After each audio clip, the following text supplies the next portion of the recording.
Welcome to today's video, where we will show you how to make amazing shapes with pastries in an easy and fun way. First, let's start by preparing the dough. We will need 3 cups of flour, 1 teaspoon of salt, 2 tablespoons of sugar, 1 tablespoon of instant yeast, half a cup of vegetable oil, and 1½ cups of warm water. Begin by placing the flour in a large bowl, then add the salt and sugar and mix them together well. Next, add the yeast and oil and knead the ingredients together.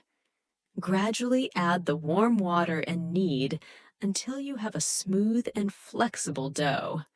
Cover the dough with a damp cloth and let it rise for an hour or until it doubles in size.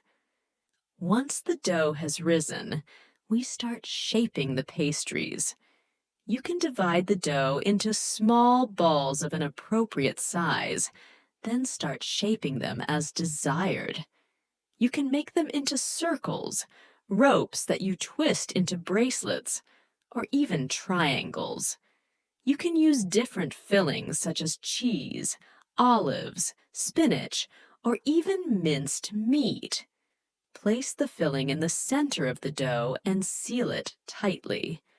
Arrange the pastries on a baking tray greased with a little oil and brush the surface of the pastries with beaten egg yolk mixed with a little milk to give them a beautiful golden color after baking.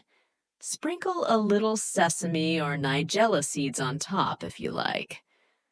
Place the tray in a preheated oven at 180 degrees Celsius and bake the pastries for 15, 20 minutes or until they turn golden.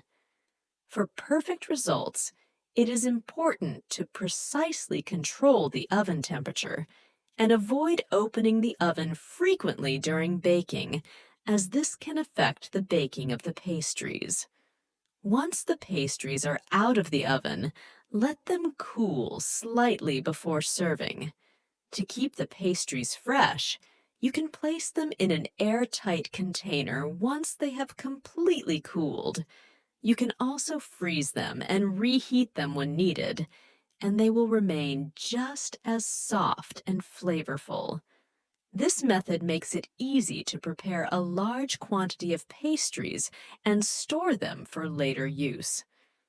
If you want to present the pastries beautifully, you can place them on a tray garnished with some fresh herbs or pieces of dried fruit. In conclusion, I thank all our dear followers for your continuous support. You are the reason we keep going and bring you the best recipes. I hope you enjoyed this pastry recipe and that you try it and enjoy its delicious taste. Don't hesitate to like the video and share it with your friends. And don't forget to subscribe to the channel to get all our new content. Thank you for watching and see you in the next video, God willing.